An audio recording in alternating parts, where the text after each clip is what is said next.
she's gonna have that long neck. So we're gonna see her head and some of her neck. So I'm gonna sketch out my square over here on the left-hand side of my page. I'd say you can make about the size of a Rubik's Cube or a saltine cracker, a Post-it note.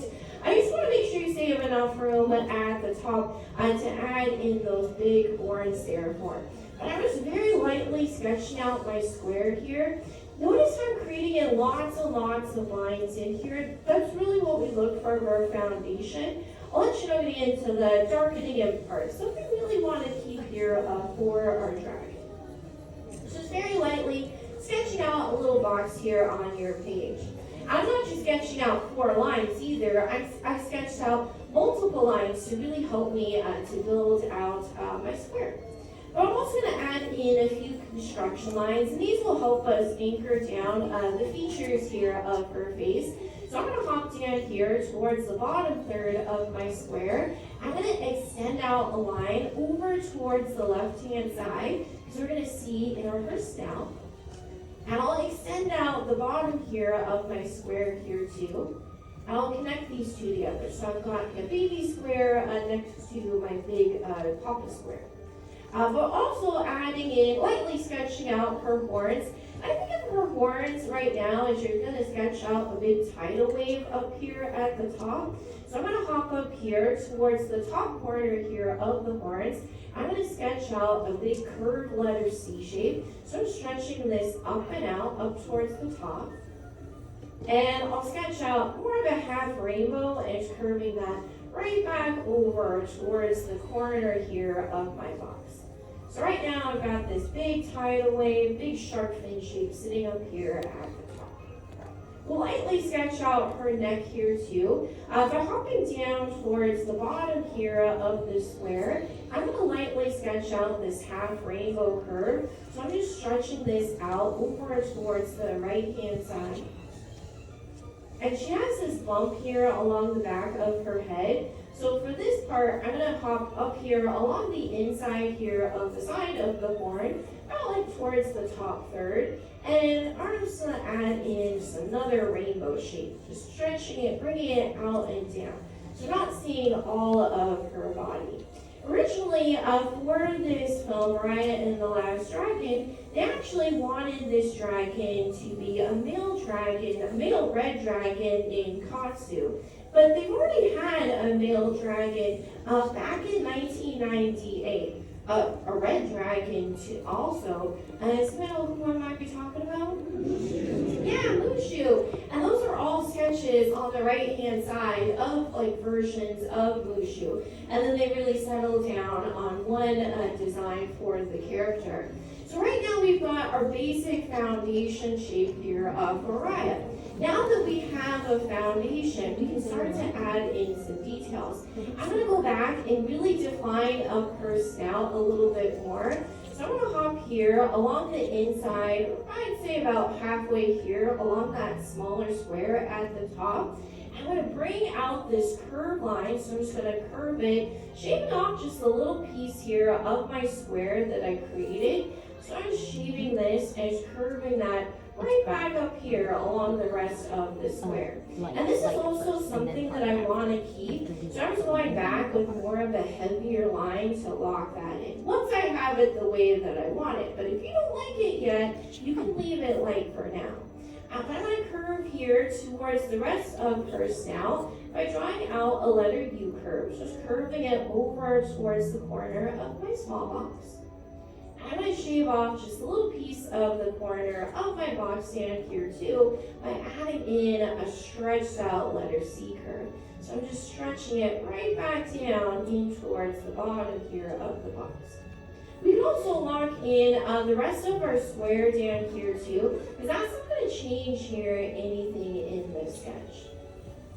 I'll also give her a little nostril too, and that's by adding in just a little baby watermelon seed here for her nostril. I want to give Sisu a smile. I'm going to add in her smile, hopping here along the inside of the box. I'd say about towards the bottom third. I'm just going to stretch out a line, so I'm stretching this here along the inside of my bigger box. And then I'm just going to curve it up towards my construction line here for it. I'm just going to go back and just lock this smile here into place. Just locking this all in. Now this film, unfortunately, was the film that was in production during the height of the pandemic. So a lot of the artists had to work at home. Not only that, all of the voice actors had to work from home as well. So they got sent sound equipment so they could do their voiceover work in their closets or build out tents. Like Aquafina, she built a tent in her office so she could do her voiceover work for Sisu. I'm going to add in her eye. To add in her eye, I'm going to hop here along the inside of the corner here of the box. And I'm going to sketch out a diagonal line. So I'm going to stretch this above her smile here for her. I think of this as you're creating in more of a triangle shape. So I'm just going to bring this up and out. So I'm stretching this out over towards the side. And I'll add in another diagonal line. So I'm just going to curve this back in towards the point. I'm going to give her more of a lash line by going over the top of the eye just a few more times. I'll even give her some winged eyeliner just by going over it a few more times here along the end there for her. Since she is a female dragon, definitely want to exaggerate her features in here for her. So she'll show that she is a female.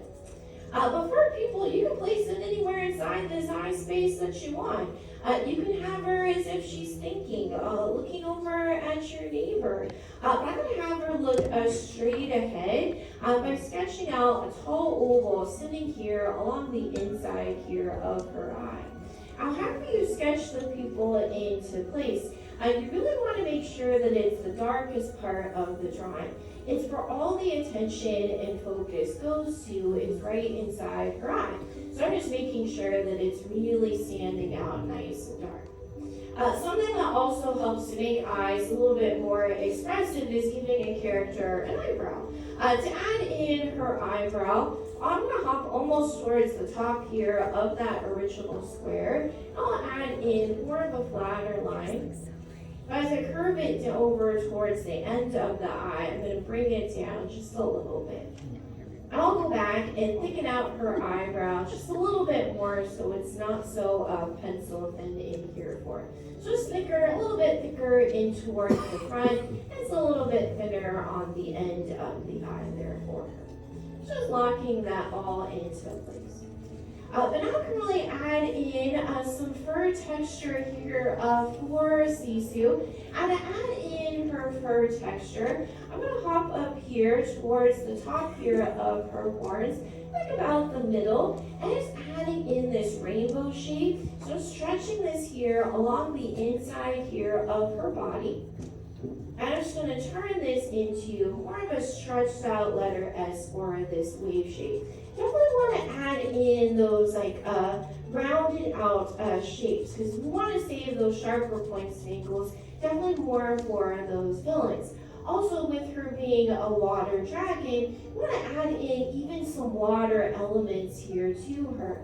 And so I'm going to add in some of this fur texture here for her. And that's by adding in these little shark fins that curve here along the outside of the shape.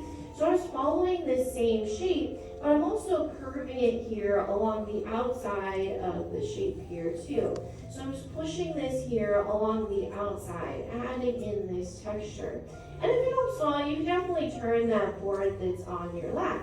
Because artists have these black discs, as I have here on the desk. So I can turn it and move it so I don't get those awkward arm movements. Definitely use a board that's on your lap to your advantage. Really whatever feels more comfortable to you as the artist.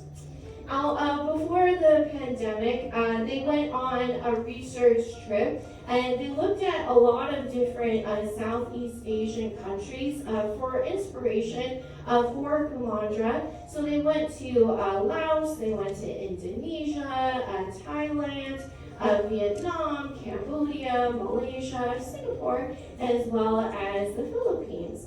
And the fighting style in this film is not based on just one Southeast Asian fighting style. It's based off of many different Southeast Asian fighting styles as well. I'm even going to add in some more texture here along the inside of her body, adding in some more of these stretched out letter S curves in here for her. I think of them as you're creating in these check marks shapes here too. You can think of it that way as well. And just doing this over here along the sides here for her too. But there's really only one last thing that we really need to complete here for is to add in those horns. Because right now I've got this big shark fin shape for one horn. But I want to divide this into half.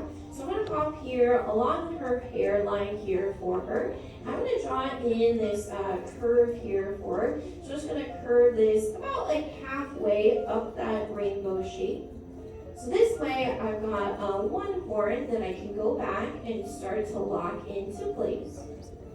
And for the other horn, I'm going to hop here along halfway here for her. And I'm just going to stretch out another half rainbow shape and stretching it right back up towards this point here for her. And I'll bless you. And I'll lock in the rest of the horn here along the backhand side.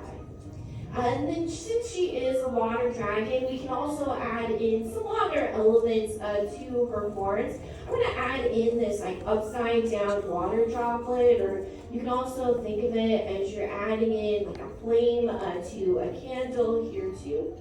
And I'll even add in some little rainbows here along the inside, just showing like that rippling of the water. And Sisu, she doesn't fly, but she does skip. She skips over water droplets. So she definitely defies gravity. But I'm going to add in just a stretched out letter S curves up here along the top.